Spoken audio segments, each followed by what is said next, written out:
வணக்கம். இன்றைக்கி நம்ம பார்க்க போகிற சமையல் என்னென்னு பார்த்திங்கன்னா, ஒரு ஆரோக்கியமான கஞ்சி ரெசிபி தான் பார்க்க போகிறோம். பச்சை பயிரும் காட்டியான அரிசியும் வச்சு ஒரு அருமையான கஞ்சி.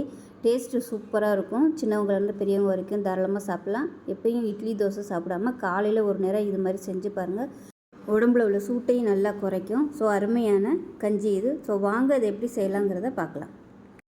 குக்கர் எடுத்துக்கலாம். குக்கர் சூடானதும் நான் வந்து இந்த கப் எடுத்துருக்கேன். ஏதாவது ஒரு கப்பு வந்து அளந்து எடுத்துக்கோங்க. மெஷரிங் எல்லாமே அதே கப்பில் அளந்துக்கோங்க. ஸோ இந்த கப்பில் பார்த்திங்கன்னா பச்சை பயிர் எடுத்திருக்கேன். இது வந்து சேர்த்துக்கலாம். சேர்த்துட்டு வறுத்துக்கலாம். நல்லா வாசனை வர அளவுக்கு வறுத்துக்கலாம். இப்போ பாருங்கள், பச்சை பயிர் நல்லா செவக்க ஆரம்பிச்சிருச்சு. அதே சமயம் நல்ல வாசனை வருது. இப்போ வேறு பிளேட்டுக்கு மாற்றிக்கலாம்.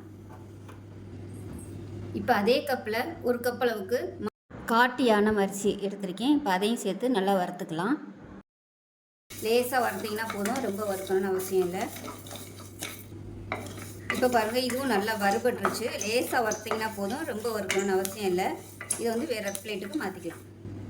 இப்போ பார்த்திங்கன்னா மாப்பிள்ளை சம்பா அரிசி வந்து தனியாக ஒரு பாத்திரத்துலேயும் பச்சை பயிர் வந்து தனியாக ஒரு பாத்திரத்துலேயும் வச்சுருக்கேன். ஃபஸ்ட்டு இது வந்து நம்ம நல்லா கழுவிட்டு தண்ணியை இருத்துட்டு இது வந்து நல்லா மிக்சியில் போட்டு குறை அரைக்கணும். அதனால் தனித்தனியாக போட்டுக்கலாம். இப்போ வந்து கழுவிட்டு வந்துட்டு பார்க்கலாம். இப்போ பாருங்கள், நல்லா 2-3 தடவை கழுவிட்டேன். இப்போ வந்து ஒரு ஜல்லடையில் போட்டு வடிய விட்டுக்கலாம் தண்ணியை. இது வந்து ஒரு 10 நிமிஷம் ஆகும். நல்லா வடியட்டும். நல்லா வடிஞ்சதுக்கப்புறமா மிக்சி ஜாரில் வந்து நம்ம சேர்த்து குறைன்னு அரைச்சிக்கலாம். ஏன்னா நம்ம குக்கரில் வைக்கையில் இந்த அரிசி வந்து வேகிறதுக்கு டைம் ஆகும். இப்போ பச்சை பயிர் வந்து நல்லா வெந்துடும், குழஞ்சி போகும். இது வந்து வேகாது, விதையாக இருக்கும். அதனால் நம்ம மிக்சியில் போட்டு நல்லா அரைச்சிட்டோம்னா வெந்துடும். அதுக்காக தான் இப்போ இது வந்து நல்லா வடியட்டும். இப்போ வறுத்த பச்சை பயிரையும் ஒரு பவுலில் போட்டிருக்கேன். இதையும் நல்லா கழுவிட்டு வந்துட்டு பார்க்கலாம். இப்போ தண்ணி நல்லா வடிஞ்சிடுச்சு. இப்போ அதை எடுத்துகிட்டு ஒரு மிக்சி ஜாரில் சேர்த்துக்கலாம். சேர்த்துட்டு ரொம்ப நைஸாக இல்லாமல் கொஞ்சம் ஓரளவுக்கு ரவை மாதிரி அரைச்சிக்கலாம். தண்ணி ஊற்றியே அரைச்சிக்கலாம். கொஞ்சமாக தண்ணி விட்டு நல்லா ரவை பதத்துக்கு அரைச்சிட்டு வந்துட்டு பார்க்கலாம். இப்போ பாருங்கள், நல்லா அரைச்சிட்டு வந்தாச்சு. இந்த மாதிரி இருக்கணும். ரொம்பவும் நைஸாக இல்லை, ரொம்பவும் குறைக்கணும் இல்லை. இப்போ தனியாக இருக்கட்டும்.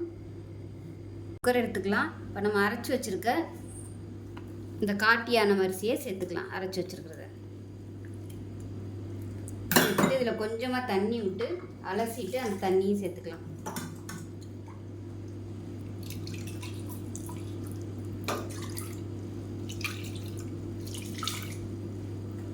இப்போ பச்சை பயிர் வந்து கழுவி வச்சுருக்கோம் இல்லையா, அந்த பச்சை பயிரையும் சேர்த்துக்கலாம். பச்சை பயிரையும் 1-2 உடைக்கிறதுனாலும் உடச்சிக்கலாம்.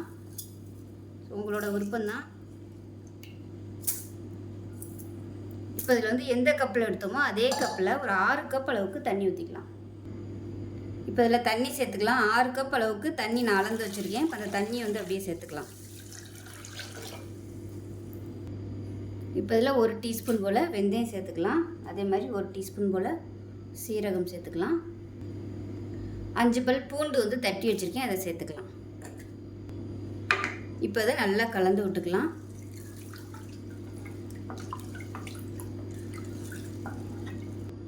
இப்போ இதில் 1 டீஸ்பூன் போல் எண்ணெய் சேர்த்துக்கலாம், பொங்கி வராமல் இருக்கிறதுக்காக. இப்போ குக்கரை மூடி வச்சுட்டு நல்லா ஒரு 5 விசில் விட்டுட்டு ஸ்டீம் போனதுக்கப்புறம் பார்க்கலாம். இப்போ பாருங்கள், ஸ்டீம்லாம் நல்லா போயிருச்சு. இப்போ ஓப்பன் பண்ணியாச்சு. இப்போ மூடியிலெல்லாம் இந்த மாதிரிலாம் ஒட்டிகிட்டு இருக்கும். அதில் கொஞ்சமாக தண்ணி விட்டு அலசி நம்ம அப்படியே அதில் சேர்த்துக்கலாம்.